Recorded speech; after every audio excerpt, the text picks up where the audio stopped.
Acclamez le Seigneur terre entière, servez le Seigneur dans l'allégresse, venez à lui avec des chants de joie. Tu nous guideras au sentier de vie, tu nous ouvriras ta maison, Seigneur. Reconnaissez que le Seigneur est Dieu, il nous a fait et nous sommes à lui. Nous, son peuple, son troupeau. Tu nous guideras au sentier de vie, tu nous ouvriras ta maison, Seigneur.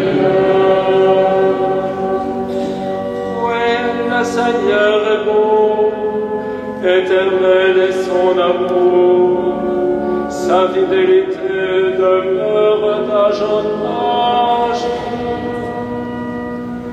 Tu nous guideras au sentier de vie, tu nous ouvriras ta maison, Seigneur.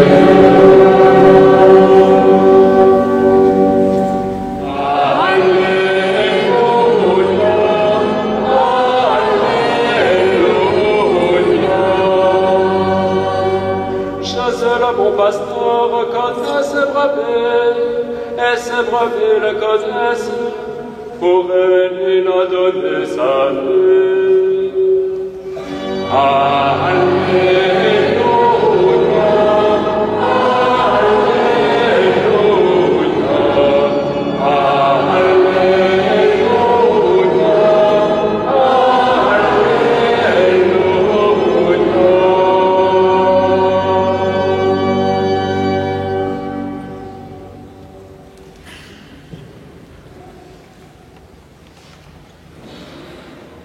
le Seigneur soit avec vous.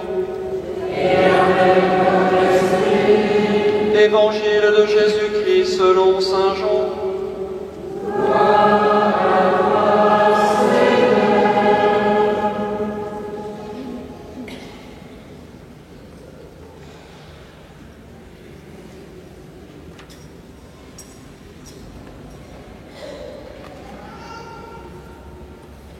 Jésus avait dit aux Juifs « Je suis le bon pasteur », c'est-à-dire le vrai berger.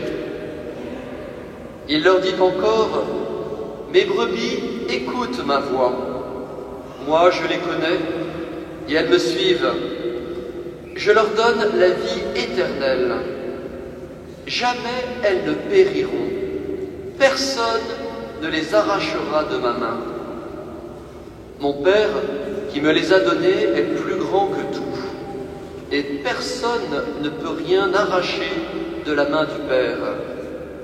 Le Père et moi, nous sommes un. Acclamons la parole de Dieu. Louange.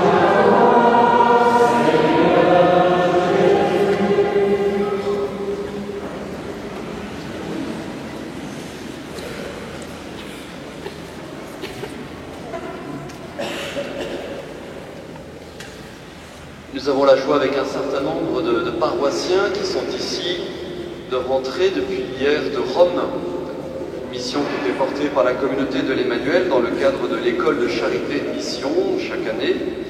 Et nous avons été particulièrement touchés par un certain nombre de figures, les figures des premiers chrétiens, ceux qui ont vécu dans une Rome impériale, une Rome qui n'était pas encore une Rome chrétienne. Dans ces premiers chrétiens, ces premiers martyrs, il y a d'innombrables inconnus dont on a pu contempler les restes dans les catacombes. Et puis il y a aussi de très grandes figures, des figures choisies, comme Saint Pierre et Saint Paul. Nous avons eu ce grand privilège de pouvoir nous mettre à genoux devant leurs reliques à la basilique Saint-Pierre et puis à Saint-Paul hors les murs. Saint-Pierre et Saint-Paul, les deux grandes colonnes de l'Église, qui ont été par grâce uniquement par grâce, appelés par Dieu en personne, par le Christ, pour être prêtre, évêque, pape en ce qui concerne Saint Pierre, et Paul, le grand évangélisateur. À travers ces deux figures de Saint Pierre et de Saint Paul, nous voyons comment Dieu, depuis 20 siècles, appelle des hommes auxquels on n'aurait pas nécessairement pensé pour être des pasteurs, des bons pasteurs, autrement dit, des prêtres. Saint Pierre, vous le savez comme moi, n'était pas un universitaire, il n'était pas lettré, il n'était pas connu ni brillant, eh bien il était pêcheur et il a été appelé sur sa barque, ou près de sa barque, par le Christ, pour être son prolongement, un autre Christ, puisque telle est la définition du prêtre, alter Christus. Saint Paul, qui était un juif zélé, qui s'apprêtait à arrêter et massacrer des chrétiens au nom de ce qu'il croyait comme juste, eh bien Saint Paul, sur ce chemin de Damas, à l'entrée de Damas, a été renversé de son cheval dans cette révélation incroyable du Christ. Et nous l'avons entendu vendredi dans la liturgie, Paul a été appelé personnellement pour être l'instrument de Dieu auprès des nations. Paul, prêtre. Aujourd'hui, nous entendons comme une magnifique définition de ce qu'est un prêtre en cette journée du sacerdoce, en cette journée de la vocation. Le prêtre est le bon pasteur. Il est celui qui a un contact étonnant avec Dieu. Alors je m'explique. Le prêtre est un homme tout à fait commun, banal, mais qui a une puissance qui est bien plus forte qu'un satellite pour mettre en communication. Je m'explique. Aujourd'hui, à l'ère satellitaire, le monde s'est transformé en village. Nous pouvons être facilement en contact avec le monde entier. Eh bien, il y a quelque chose qu'aucun satellite ne sera capable ou capacité de faire. Eh bien, c'est ce que fait le prêtre, c'est-à-dire être le médiateur entre nous, chrétiens, et je m'associe au peuple de Dieu, je suis chrétien avec vous, et Dieu en personne. Au moment de son ordination, le prêtre reçoit un charisme, il reçoit ce que l'on appelle le caractère sacerdotal, c'est-à-dire qu'il reçoit comme une doublure. Je n'ai pas trouvé une meilleure image. Une doublure, il reçoit le Christ en lui-même. Autrement dit, eh bien, les prêtres que nous sommes par notre baptême et notre naissance, Jean-Michel, Thierry, Christophe, Henri, Francis, Pascal, et par notre sacerdoce, par notre ordination, nous devenons prêtres, nous devenons Père Thierry, Père Jean-Michel, etc. Ainsi, l'ordination nous donne comme la présence du Christ, et ce don du Christ, il a plusieurs finalités. Je voulais reprendre avec vous les finalités en quelque sorte du sacerdoce. Le bon pasteur, il est bon parce qu'il donne la vie en abondance. Non pas la sienne, mais celle de Dieu. Tout à l'heure, j'aurai la joie de baptiser la petite Elisa, les parents sont parmi nous. Eh bien, le baptême, je pense, est la plus belle chose qu'un prêtre puisse faire. Nous mettons en contact Dieu lui-même et un enfant. Nous lui communiquons la vie même de Dieu, ministère de vie.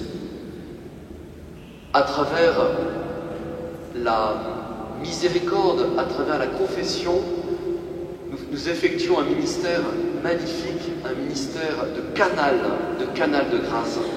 Au moment où nous donnons l'absolution, c'est Dieu lui-même qui vient laver, qui vient remplir la personne, la purifier largement, entièrement, intégralement. Je voulais citer un témoignage qui m'a toujours beaucoup touché, celui de quelqu'un que je connais très bien, qui à 23 ans a été sauvé du suicide dans le sacrement de réconciliation.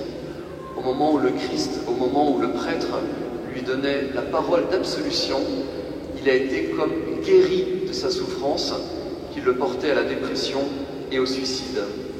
Ainsi, le prêtre est le bon pasteur parce qu'il effectue aussi un travail de guérison, il est un canal de guérison et de miséricorde. Ainsi, être prêtre, c'est porter en soi comme une doublure qui est la doublure du Christ. Être prêtre, c'est pouvoir vous apporter d'une façon toute particulière la grâce, l'amour, la vie de Dieu. C'est bien pour ça, vous voyez, que lorsque nous célébrons la messe, nous portons un vêtement différent, l'aube et la chasuble. Et le vêtement nous aide à bien nous distinguer de nous-mêmes. En portant un vêtement, eh bien, nous sommes porteurs du Christ. Nous nous rappelons ainsi, je me rappelle ainsi naturellement que je suis Thierry, mais que je suis aussi porteur d'un cadeau qui m'a été donné et qui ne vient pas de moi-même. Alors, prêtres, nous le sommes pour vous. Chrétiens, nous le sommes avec vous. C'est-à-dire que jusqu'à la fin de nos jours, nous cheminons avec vous, avec nos joies et nos peines, nos talents et notre péché que nous confessons. Et nous cheminons aussi pour vous donner la vie. À Rome, cette semaine, nous avons vu une fois de plus tous ces chrétiens qui se sont engagés avec courage, hardiment, pour être témoins, pour être missionnaires. Tout ce peuple de Dieu, à travers les premiers siècles, ensemble laïcs et prêtres, qui donnaient leur vie pour témoigner qu'il n'y a pas que la matière, mais que nous sommes attendus et aimés de l'autre côté. Comment, ce jour, peut-être nous aider à être prêtres? Nous sommes prêtres pour vous, mais vous avez, vous, une mission qui est de nous aider à être prêtres. Alors, il y a beaucoup de médecins parmi vous, et je suis toujours très touché de voir certains médecins qui sont comme des veilleurs sur notre santé, qui très discrètement veillent à ce que nous puissions ne pas être dépassés, parfois par la pression. Être prêtre et curé de paroisse, je vous confesse que c'est énormément de pression. Eh bien, c'est toujours très délicat de la part de vous, d'être des veilleurs, des guetteurs, attentifs à ce que nous, prêtres, eh bien, nous puissions faire notre mission jusqu'au bout. Comment nous aider?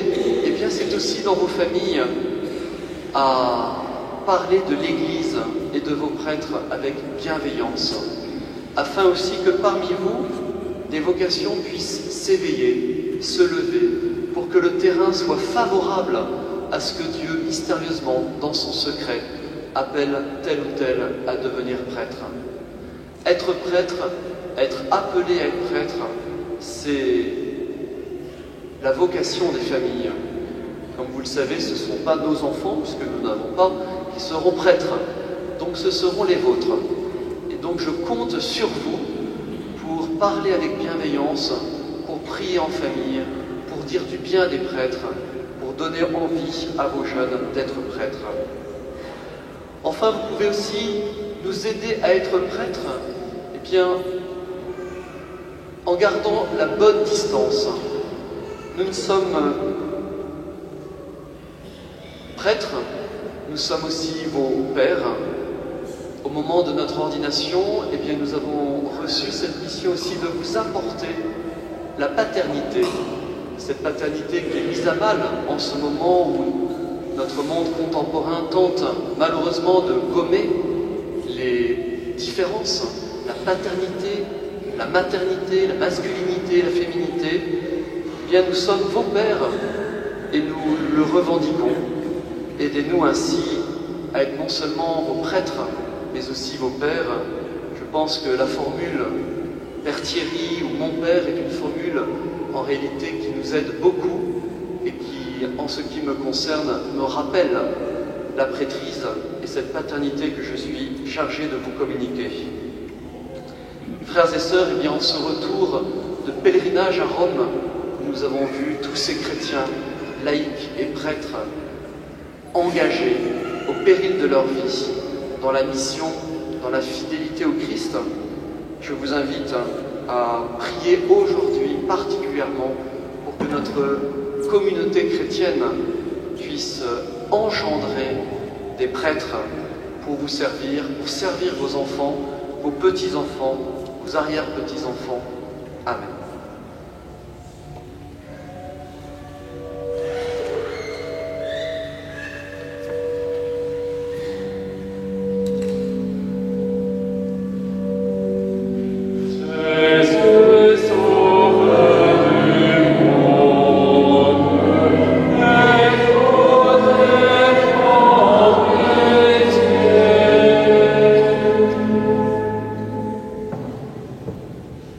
Que l'Église fasse résonner dans le monde l'appel du Christ, berger de son troupeau, pour le suivre avec foi et confiance. Qu'elle soit rapprochée avec les autres Églises en marche vers l'unité par la charité. Seigneur, nous te prions.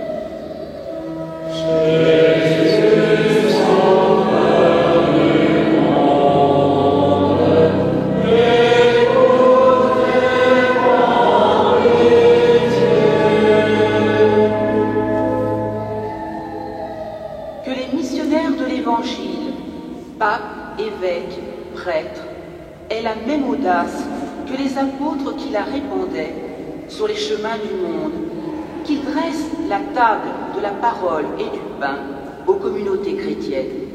Seigneur, nous te prions.